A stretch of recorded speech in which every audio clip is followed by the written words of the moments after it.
Assalamualaikum warahmatullahi wabarakatuh. Waalaikumsalam warahmatullahi wabarakatuh. Berjumpa lagi dengan saya, nama panggung Bang Jack sama Bang Jack kemarin kan tuh. Oh, ganti. Sama Cak Agus. Oke, Sedunia. Sadonyo. Oke, Sedunia. Nah, iki kaitannya Kita bahas apa ini ya? ini semut asli nih. Kopinya semut. Karena semut yang aman-aman. yo awal-awal mesti kan di modal ini. Nah, gini. Kita mau bahas apa ya? Kita hari ini membahas tentang pertanyaan dari teman langgar yang sudah bosan dengan hidupnya, mungkin kayak gitu ya. Terus bisa lah simpulkan, dia tuh sering menyimpulkan apa sih wong-wong non muslim, maksudnya mbah iku Kristen, entah itu Hindu, kok sugi-sugi, sedangkan wong-wong muslim kok akeh yang melarat ya, atau miskin lah istilahnya.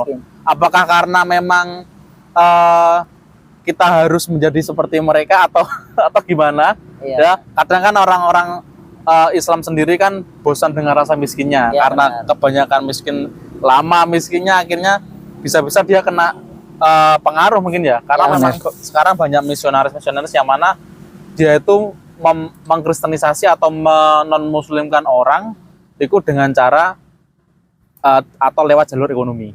Yaitu memberi uang atau memberi sumbangan, bantuan, bahkan itu ada golongan yang mampu melunasi hutang.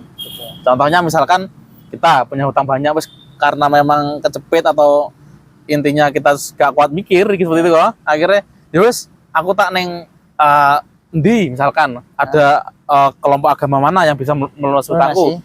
Nanti aku bersedia masuk agamanya. Iku piye iku, Pak? Apa memang ada harus gitu ya? Seperti itu. Aku juga ngerti pisan. Ya, jadi sekali lagi sepemahaman saya ya. Jadi memang sempat kenapa pakai tema judul ini memang sangat penting bagi kita semuanya. Khawatirnya kita itu iri dengan kekayaan orang lain seperti itu. Ada yang memang kok aku sholat bolak-balik ini tapi tetap kok miskin ya. Gak utang gak lunas, terus penghasilan gak tetap baik. Utang nambah. Yang malah nambah utang gitu ya. Jadi memang sebenarnya sepemahaman saya masih muda ya, saya masih muda, belum tahu nanti masa depan saya seperti apa. Semoga nanti tetap Allah jaga iman kita seperti itu, sebaik-baiknya iman seperti itu ya. Dan semoga nanti kita benar-benar bisa menjauhi akidah-akidah yang bengkok, bukan seperti akidah-akidah mungkin menyembah selain Allah, bukan, tapi akidah-akidah mungkin syariat-syariat Islam yang benar-benar itu mungkin memang diperangi. Semoga kita tetap istiqomah memeranginya, jangan sampai kita ikut-ikutan tidak memerangi, malah berkawan seperti itu. Jadi terkait sholat atau mungkin agama Islam ya, setahu saya lagi memang masalah Islam itu bukan masalah kaya atau miskin seperti itu ya, tapi memang itu sebuah syariat. Apakah kita beriman kepada Allah atau tidak seperti itu. Jangan ditemani suasana lari-lari. Aku ya. Terus setelah itu, jadi ketika Islam itu ya ketika Islam bukan kita bikin kaya seperti itu ya. Kalau pengen kaya ya kerja, bukan masuk Islam atau mungkin masuk Kristen. Mungkin setahu kita di Indonesia ya, mungkin taunya yang sandalnya hilang ya Muslim, ketika sholat sering hilang. Jumatan hilang. Sering ngutil jambu anak-anak uang Muslim seperti itu ya. Karena memang mayoritas di Indonesia Muslim. Tapi kalau kita lihat di luar negeri sana, mungkin beberapa yang Thailand atau ya, yang lain-lainnya lah, kita negara yang lain kita nggak sebut itu, bahwasanya kalau mungkin bukan mayoritas penduduknya Muslim, mungkin bukan ketahuan itu Muslim yang mencuri seperti itu ya. Jadi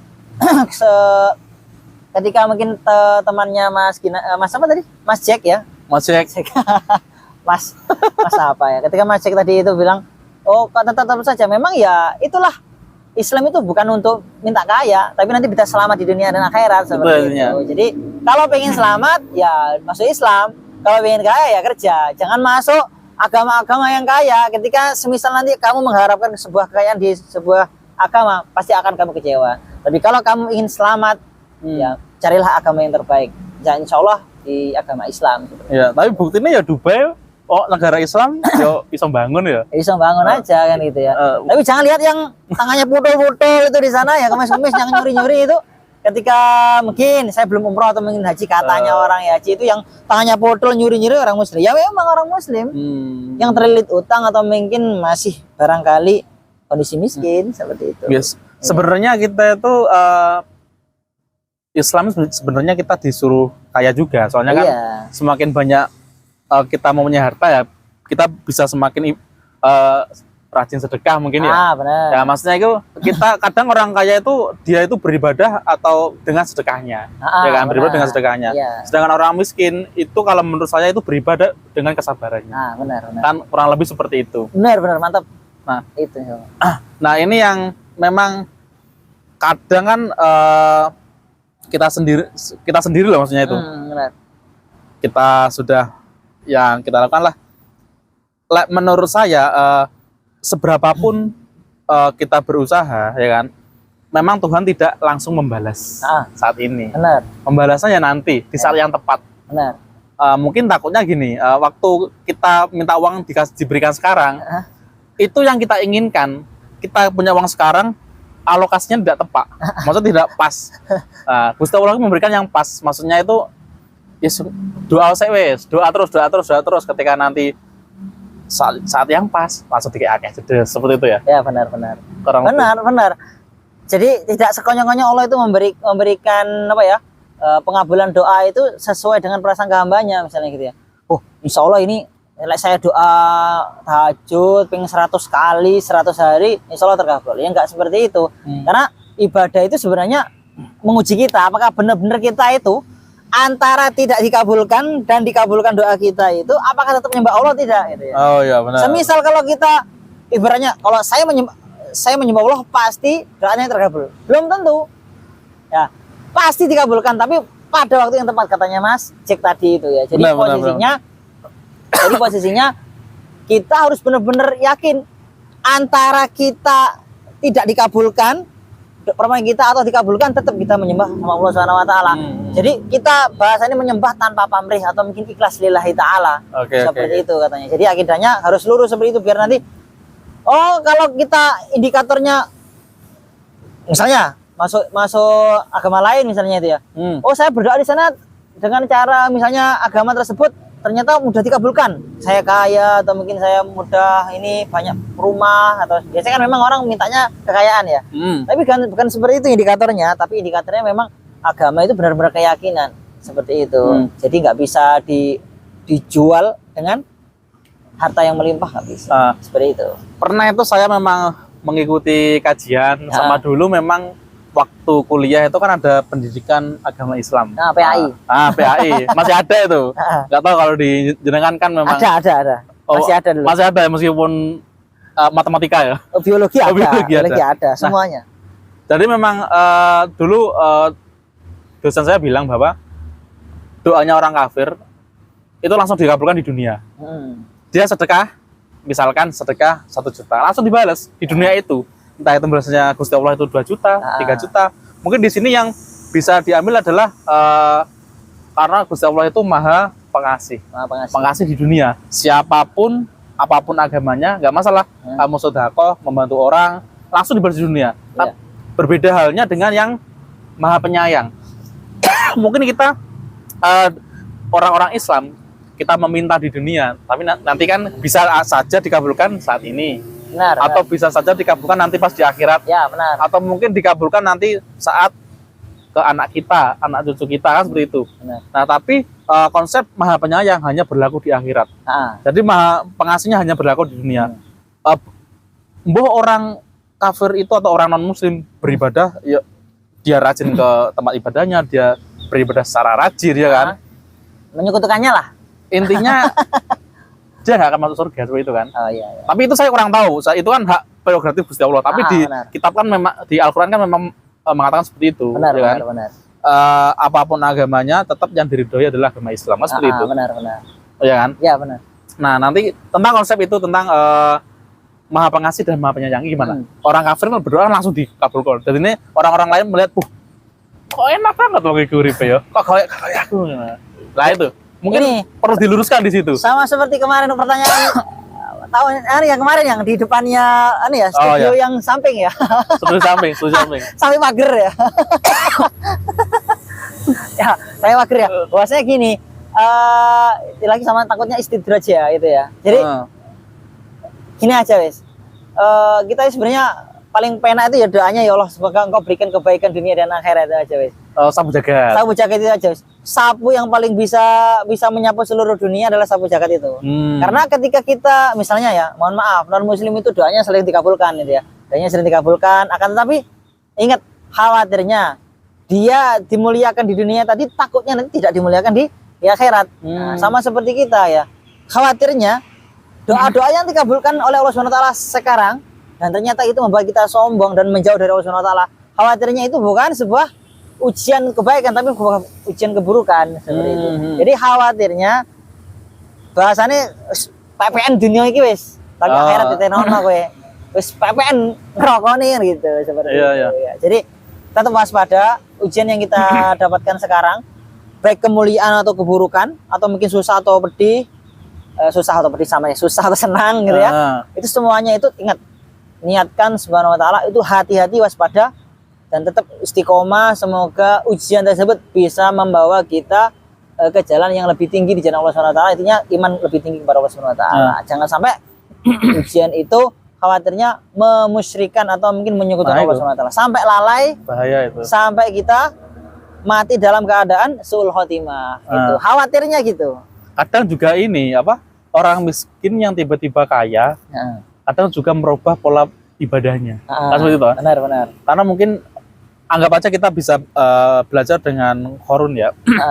Itu kan beliau hidup di zaman Nabi Musa. Kalau mungkin masih kerabatnya waktu itu memang dia seorang yang miskin, dia punya anak istri yang pokoknya istilah super miskin lah. Lalu datanglah Nabi Musa minta, "Wahai Musa, doakanlah aku jadi orang kaya. Ben sugih," kan. Benar. Biar menjadi orang kaya, ben aku nggak susah. Nah, terus Nabi Musa ngomong kan, kalau nggak salah, "Oke, kamu kaya, tapi takutnya nanti merubah ibadahmu." Maksudnya enggak, aku yakin aku akan tetap beribadah gitu. Akhirnya kan Musa berdoa kepada Allah, kan dikayakan kan. Awalnya dia usaha emas kan, akhirnya sugih, akhirnya lalai dunia seperti itu. Mungkin antara kita atau teman-teman yang masih hidup seperti ini saja, kita mungkin mensyukuri tentang berkahnya hidup itu ya. Kita mensyukuri tentang ya wes kita hidup di dunia ya seperti ini, kita cukup, kita berusaha merasa cukup, kita merasa syukur malah ditambah nikmatnya. Benar. Nah, takutnya tiba-tiba yang kita nggak punya uang, tiba-tiba ono transferan duit 3 miliar, ya kan? Kita soalnya uang itu dapat merubah pola seseorang, baik itu berteman, ya kan, baik itu secara beribadah. Ya apa itu? Ya benar. Khawatirnya gitu. Apalagi mungkin Mas Ginanjar sudah punya pengalaman itu ya, punya pengalaman hidup uang banyak itu ya. Kalau saya belum punya uang banyak. Uang dapat 3 juta, 4 juta sudah banyak. Mungkin Mas Ginanjar bisa puluhan juta. Amin. Tapi kalau saya, ya alhamdulillah, semoga Allah istiqomahkan hati kita, keluarga kita seperti itu. Mungkin bukan istri. Istrinya cuma satu ya, masih satu. Ya istrinya bilang ngeluh makanannya nggak enak. Sebenarnya di luar sana banyak yang lebih nggak enak seperti itu. Jadi kalau mungkin misalnya hidup kita kok susah payah, hutangnya banyak, di luar sana banyak yang hutangnya banyak dan posisinya sakit. Ketika posisinya sakit, kita sudah mengeluh. Ingat di luar sana banyak yang sudah nggak punya tangan, nggak punya kaki, dia nggak mengeluh. Jadi seperti itu. Jadi kalau bersyukur, terus lihat yang di bawah, jangan lihat yang atas. Oh iya, dia punya mobil banyak, ya Allah semoga punya mobil banyak. Ya, jangan seperti itu, nggak akan selesai. Karena dunia dikejar, nggak akan bisa selesai seperti itu katanya orang-orang sih. Meskipun saya belum punya harta yang melimpah, khawatirnya kalau saya punya harta melimpah saya lalai. Alhamdulillah min dzalik seperti itu. Khawatirnya gitu aja, mending ya semoga aja hidup tidak punya utang, kalau bisa ngutangi seperti itu, anak bisa makan, insya Allah cukup gitu aman aja, gitu ya. Aman, meskipun masih ngontrak-ngontrak, insya Allah aman gitu aja. Ya semoga bisa punya rumah sendiri. Khawatirnya nanti kalau punya rumah sendiri, khawatirnya sombong, ya semoga Allah berikan ujian yang terbaik buat saya kan gitu. Biar nanti saya posisinya mati dalam keadaan husnul khotimah. Oke. Ngomong perihal kekayaan, ngomong perihal dunia. Sebenarnya kalau kita melihatnya, kalau kemarin sempat bermuhasabah sih perihal melihat besarnya tata surya kan seperti itu. Benar. Kalau saya lihat memang sebenarnya bumi itu kecil banget kan. Dibandingkan dengan planet Jupiter. Bahkan satu planet Jupiter itu bisa menampung 1000 bumi. Nah, kita melihat dunia seperti itu. Terus kita sebagai manusia itu di dalamnya bumi, ya kan? Kecil. Itu kecil sekali loh. Kita dengan menyepelekan Gusti Allah dan melihat lebih condong ke dunia, sebenarnya kita berharap ke sesuatu yang kecil. Seperti ibaratnya itu setetes air di lautan. Nah, yang kita harapkan itu sebenarnya kan fana. Aku lebih berharap, kenapa kita berharap yang lebih kecil daripada yang lebih besar, gitu kan? Pastor Gusti Allah kan maha besar loh. Benar. Bahkan ruang angkasa yang gede ini lebih gede kan? Ya, lebih gede lagi. Nah, perihal tersebut, kita tuh sebenarnya apa sih yang kita cari di dunia ini, ya kan? Ya kita bakal mati, gitu kan? Sesugih apapun yang kita bawa adalah harta yang disedekahkan, yang diberikan ke orang yang membutuhkan, betul kan?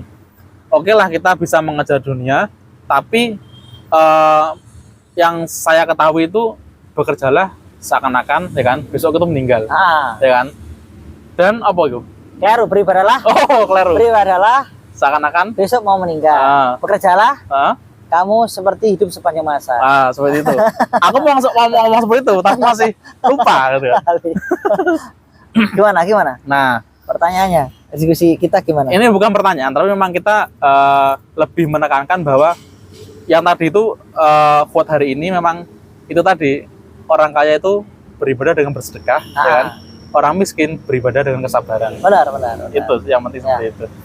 Nah, kita kembali ke topik awal, yaitu tentang orang non-muslim, kan, dan orang muslim. Nah, ini ada kisah bahwa kerabat. Saya mau ngomong nyebut nama, ya kan? Itu nggak enak. Ya kan? Kita ngomong aja teman. Itu memang Sibulan. Saat ini masih ada sering nikah beda agama, ya. Ada yang cowoknya Islam, ada yang ceweknya Kristen, atau kebaliknya. Saya pernah punya teman memang istrinya itu Kristen, dia Islam. Waktu saya tanyain, gak apa-apa kan ahli kitab oleh dirabi, gitu kan? Itu piye iku? Aku masih belum paham perihal hal tersebut. Apakah itu diperbolehkan? Atau apakah ada Pak Kiai yang berani menikahkan, ya kan? Kan nggak ngerti. Iya. Kalau kata ini sih, katanya ulama-ulama itu ahli kitab zaman dulu yang dia masih menyembah Allah Subhanahu wa taala, itu masih boleh. Gitu ya. Tapi kalau sekarang ahli kitab beda. Ahli kitab ya katanya sih Tuhannya bukan Allah Subhanahu wa taala. Ya, Tuhannya ada 3 atau mungkin 3 jadi 1. Wallahu alam lah seperti itu. Jadi ahli kitab boleh zaman dulu. Kalau sekarang nggak ada yang ahli kitab. Nggak ada ya? Ya ahli kitab cuma ahli kitab saja, mungkin kayak kitab Injil, ada Taurat atau Zabur, seperti itu ada. Tapi kan nggak tentu akidahnya kepada Allah Subhanahu wa taala seperti itu. Memang dikhawatirkan ketika menikah seperti itu ya. Ini nanti kita menjurus pernikahan ini nanti. Oh iya. Tema kedua nanti kayaknya. Tema kedua nanti kita teruskan nanti. Ya memang meskipun banyak-banyak di video di luar sana yang mengatakan bahwa kan banyak sekarang pada robi-robi Yahudi yang mereka tetap menyembah Gusti Allah, ya kan? Tetap, tapi dengan aturan mereka, kitabnya berbeda. Tapi yang disembah itu sama. Apakah itu diperbolehkan, itu kita bahas nanti ya. Iya. Oke, kita bahas nanti yang selanjutnya. Di sesi selanjutnya tetap di sini. Oke. Apalagi? Mungkin mungkin ada pertanyaan ini, Mas. Kira-kira, Mas. Saya itu mungkin Mas kita diskusi ya. Mas Ginanjar ada pertanyaan seperti ini. Mas, kalau saya itu menyembah Allah karena pengen surga gimana? Oh ya. Boleh nggak, Mas? Seandainya saya itu menyembah Allah karena takut neraka, gimana? Boleh nggak, Mas? Gak masalah. Jadi intinya itu ada 3 sebenarnya. Kita beribadah kepada Gusti Allah karena pengen surganya, ya kan? Karena takut nerakanya, dan ketiga karena mencintainya. Kalau menurut saya itu yang lebih mulia itu mencintainya. Jadi gini, ketiga-tiganya boleh, nggak masalah. Wong surga itu harapannya kan, yang saya ketahui, apapun yang diminta diberikan. Bahkan di Al-Quran menggambarkan di situ ada sungai-sungai mengalir, buah-buahan. Karena waktu itu Al-Quran turun di Arab, yang mana itu daerah kering kan, maka diibaratkan dengan sungai-sungai dan seger, buah-buahan. Karena kan buah-buahan mungkin semangka gitu kan. Lah di sini kan kayak kali ya. Mungkin apabila Al-Quran turun di Indonesia beda lagi di situ. Tapi Allah memilih negara Arab menurunkannya lah. Kita kan beribadah karena pengen surganya. Itu saya juga punya harapan, berandai-andai kan. Oh iya, aku misalkan mlebu surga, aku bisa nggak yo misalnya bojoku sing akeh. Nah, kan ini kita berandai-andai kan. Oh, aku iso nggak ya di mobil Lamborghini ya. Itu semuanya kan apa dikabulkan. Akan tetapi kenikmatannya itu lebih dari itu. Yang kita sendiri tidak tahu kenikmatannya seperti apa kan. Karena dilambangkan bahwa gak akan terpikirkan yang otakmu kan. Gak akan terpikirkan di otak kita kan bahwa kenikmatannya itu lebih seperti itu. Benar. Untuk yang mengharapkan surga, pengennya seperti itu. Ada yang kedua, takut sama neraka. Wong keconyok rokok iku panas kan. Apalagi kita dibakar, bahkan dikisahkan apinya kan bermacam-macam kok. Iya. Dulu waktu malaikat Jibril membawa api di dunia, ini kan ceritanya ke Nabi Adam. Dia kan pengen masak daging tapi mentah. Aku pengen mateng, cukup geni. Akhirnya apinya diambilkan dari neraka, kecil padahal kan, sebiji ini kan, ditaruh di bumi ternyata hancur. Diumbah, ya kan, diumbah, tetap aja kuda yang meledos. Akhirnya dicabut, yang tersisa hanya asapnya. Sebagai itu adalah api yang ada di dunia ini. Saya bayangkan ketika kita dibakar dengan api, mungkin api hitam ada, api yang warna putih, yang warna biru, ya? Ada warna biru kan gitu, seperti itu. Gak apa-apa, maksudnya kita beribadah karena takut neraka nggak masalah. Tapi jalurnya tetap agama Islam gitu kan. Yang ketiga karena apa? Karena yang paling mulia itu mencintai Allah itu paling mulia. Terus gak kepikiran surga, gak kepikiran rokok. Pokoknya aku intinya tresno. Nah, maksudnya belas. Aku seneng, kan? Padahal kalau misalkan kita kesem-sem kepada seorang wanita yang itu menjadi istri kita sekarang, pasti gitu loh. Terus aku nggak peduli, mbuh kok pas kawin ku piro, mbuh aku nanti hidup di mana, entah nanti setuju atau enggak atau gimana. Pokoknya tahu sakno kamu itu jadi istriku. Nah seperti itu, intinya itu mencintai seperti itu. Kita nggak melihat asiknya atau susah senangnya, ya. Yang penting ya sudah aku mencintaimu. Ya akhirnya, yus karena kamu cinta aku, karena kita mencintai Gusti Allah, ya wis. Pasti Gusti Allah memberikan nyawa iki sing apik, ya Pak. Ya ngasih elek seperti itu. Tapi enggak masalah, ada 3 cara tersebut yang paling mulia adalah mencintai Gusti Allah. Itu sih menurut saya. Ada tingkatannya. Ada. Oke. Ada coba itu. Ini lagi Mas, ada pertanyaan yang agak menusuk-nusuk ini kayaknya. Menusuk-nusuk kita ini. Ayo dijawab ora. Mas, jadi kan gini, semisal Mas, kita kan orang Islam, sudah menyembah Allah Subhanahu wa taala ya. Tapi ternyata nanti kita masuk neraka. Sampai akhir kita bahasannya gini. Saat kita itu sekarang itu sudah bahasannya masuk Islam ya. Tapi ternyata ending kita nanti matinya dalam keadaan sulh khotimah atau teman-temannya bahasannya kita tuh masuk neraka lah. Kan nggak faedah kita ibadah kepada Allah Subhanahu wa taala tapi ujung-ujung masuk neraka, Mas. Iya, Mas. Ada yang tanya perihal seperti itu lah. Ada. Kira-kira bisa jawab. Sebenarnya hal itu sebenarnya ada pertanyaan yang kurang logis ya, karena memang kita belum tahu ending kita masing-masing. Bahkan kita tidak bisa mau-WA atau SMS orang yang sudah meninggal. Apakah kamu Husnul Khotimah enggak? Kan nggak ngerti. Enggak. Kita juga tidak bisa men-Twitter atau men-Facebook malaikat. Ini Husnul Khotimah enggak? Biar lah Islam. Nah, sama aja diibaratkan dengan seperti ini. Kita naik mobil. Iya. Kamu bisa nggak belok kanan? Bisa. Kamu bisa nggak belok kiri? Bisa. Tapi kamu belok ke kanan dan ke kiri dalam waktu yang bersamaan, iso nggak? Nah, oke lah, kita jawab seperti itu. Nah, kita jawab dengan analogi aja, dengan pemikiran lah intinya. Kita masuk Islam, ibadah. Loh, kok Husnul Khotimah, kan? Loh, kok mlebu neraka? Sebenarnya apa yang sering kita lakukan di dunia itu nanti saat sakaratul maut itu akan didatangkan. Misalkan kita sering membaca Al-Quran. Kita bicara yang buruk-buruk dulu deh. Miras atau judi lah, miras lah intinya. Kita hafal dengan merek-merek merah. Ada yang Jack Daniel, ada yang Anggur Merah, ada yang Kopi Mereng. Ini distributor lah. Dulu pernah lihat. Meskipun kita oke lah, kita sholat, kita anggap aja seperti itu ya. Kita sholat, sebenarnya kalau misalkan sholat ya nggak mungkin kita mendekati hal itu, karena sholat itu mesti kan membimbing kepada kebaikan. Kono sholat sih membimbing kepada keburukan. Mungkin sholatnya nggak bener, atau mungkin sholatnya hanya ingin pamer, atau mungkin hanya ingin diketahui orang-orang terdekat, dan itu menjadi cerita kan kayak gitu. ketika kita sakaratul maut, otomatis nanti kita itu akan bawakan ya yang tadi, yang topi miring tadi, yang gitu ya. tadi, ketika dia harusnya menyebut Allahu Akbar, ya kan? Yang disebut ya mention, ya kan? Nyupot, kayak gitu. Ketika dicabut, ya kan? Dia tidak sempat mengucap Allah, ya kan? Yang diucap adalah topi miring atau itu, otomatis dia akan sul khotimah. Dan ganjarannya apa? Ya pasti ya, neng kuburannya ya seperti itulah, gitu kan? Ini kita masih membicarakan ke situ, bukan ke akhirat loh ya. Berbeda dengan orang yang sering melafalkan Al-Quran. Mungkin sering melihat video-video di YouTube, atau mungkin tetangga saya, mungkin kakek saya dulu waktu meninggal, dia itu sakaratul mautnya itu membaca Quran. Karena memang beliau itu lulusan pondok, ya kan. Waktu dia sakit stroke, tiap hari itu dia hanya mengaji. Tiap hari diisi dengan mengaji. Sakaratul maut, ya dia melafalkan ayat Al-Quran itu. Insyaallah. Seperti itu. Itu ada, memang seperti itu ada. Lalu dia meninggal dengan insya Allah husnul khotimah. Seperti itu. Nah, sekarang kita tentang masuk neraka tadi. Sebenarnya tentang masuk neraka itu ada pertimbangannya. Karena pernah dengar ini kan, kisah tentang Nabi Muhammad sujud kepada Gusti Allah. Waktu dibangkitkan. Oh, yang terakhir, kan dibangkitkan. Yang bangun kan Nabi Muhammad dulu, ya kan, dibangunkan semuanya terus dikumpulkan.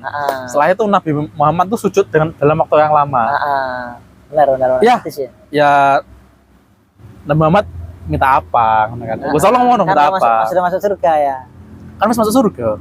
Aku pengen umatku, ya kan. Ya wes oke, umatmu sing beriman, ya kan, sing bener-bener bertakwa. Awalnya ngono.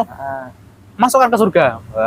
Nah, sedangkan ada orang-orang Islam yang mungkin imannya tipis atau mungkin hanya ibadahnya sedikit, itu bisa dicuci. Neraka itu dilebleban.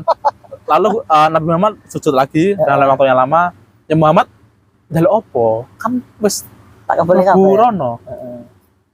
Ya ikilah Gusti Allah, aku minta orang-orang yang mungkin imannya hanya sebesar biji zarah, ya kan? Minta tolong lebokno nang surga. Nah, akhirnya dikabulkan. Digiring lagi. Dan di situ masih ada orang Islam yang didelep-delepkan. Dia imannya nggak ada bizarro. Tetap bersujud, ya kan? Tetap bersujud, ya kan? Setelah itu, loh, kan sudah tak kabulkan, ya kan? Gusti Allah ngomong gitu. Iki bahasa aku loh ya, Gusti Allah nggak mungkin ngomong kayak ngono. Bahasa aku gitu. Lalu Nabi Muhammad bilang, ya Allah, masukkanlah umat-umatku yang hanya bisa mengucap la ilaha illallah. Akhirnya dimasukkan seperti itu. Bahkan ada kisah tentang orang yang terakhir masuk surga, orang Islam yang terakhir masuk surga. Mungkin pernah dengar ono tanda nih. Nah, mungkin di situ. Nah, di sini ya tergantung orang yang tadi minum minuman keras itu, ya kan? Apakah dia nanti di akhirat bisa bilang la ilaha illallah atau tidak? Nah, seperti itu. Soalnya kita kan belum pernah merasakan kematian. Ya, kita belum pernah merasakan akhiratnya, gak ngerti. Kecuali Nabi Muhammad memang dia bisa mengarungi ruang dan waktu. Bahkan saat dia menjadi nabi di umatnya, dia bisa menceritakan masa depan loh. Bisa menceritakan tentang hal ini. Bisa menceritakan tentang Al-Fatih yang penaklukkan Konstantinopel.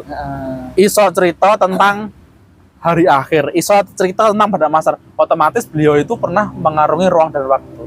Tidak hanya Iron Man.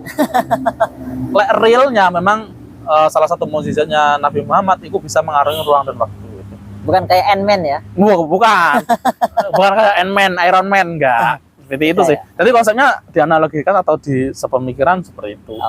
Jadi memang jawabannya memang ada dasarnya kayak gitu tadi. Iya benar. Jadi kalau secara gini, sama seperti kalau saya mau nambahi Mas Cik tadi itu bahwasanya gini. Sama seperti konsepnya sayang sama Allah tadi itu. Bahasanya kalau kita sayang itu urusannya dia, bah kita masuk neraka, yang penting kita sayang sama Allah SWT gitu. Jadi perkara kita nantinya masuk neraka atau masuk surga, ya sudah, sekarang insya Allah hari ini dan mungkin seumur hidup saya semoga nanti bisa menyembah sama Allah SWT. Meskipun nanti ending saya nanti mati dalam keadaan ditabrak su'ul khotimah, wasallahu alam, tapi dalam konsep cinta tadi itu, insya Allah kalau saya sudah cinta sama Allah SWT, wah di kapan-kapannya saya rela. Sama seperti kayak cinta-cinta itu ya. Kita nggak ngurus, penting kita jatuh cinta gitu kan, menyayangi. Malu-malu gitu ya. Bos, dimanapun di tempatnya saya akan mengungkapkan cintanya. Katanya sih, kayak Mas Ginanjar ya kayaknya. Iya. Sorry, bukan Mas Ginanjar ya. Mas Jack, Mas Jack. Ya, itu nama asli. Nama samaran. Nama samarnya Bang Jack gitu. Memang kita mau ngomong konsep Tresno itu kan banyak. Oke, cukup kayak Mas? Cukup nggak apa-apa. Kayaknya agak panjang ini. Sudah sore, oke. Sore. Nanti lanjut ke tema. Itu aja, kita mungkin minggu depan atau mungkin minggu ini dalam beberapa hari ke depan kita akan membahas tentang pernikahan tadi mungkin pernikahan ya. Yang mungkin kayaknya butuh teman-teman minimal memberikan masukan lah. Semoga nanti bisa memberikan pandangan setelah nikah itu ngapa-ngapain itu ya. Dan nanti barangkali bisa memberikan wawasan. Kalau kita sudah nikah, kita bisa memberikan tips dan triknya. Oke, juga Mas, jangan lupa like, komen, dan subscribe, subscribe, dan bunyikan loncengnya ya biar nanti notifikasi kita biar muncul. Jangan sama di channelnya Cak Agus, nanti insya Allah channel-channel motivasi pinggiran-pinggiran akan dimuat di sini. Ya. Cukup gitu aja. Terima kasih. Assalamualaikum warahmatullahi wabarakatuh.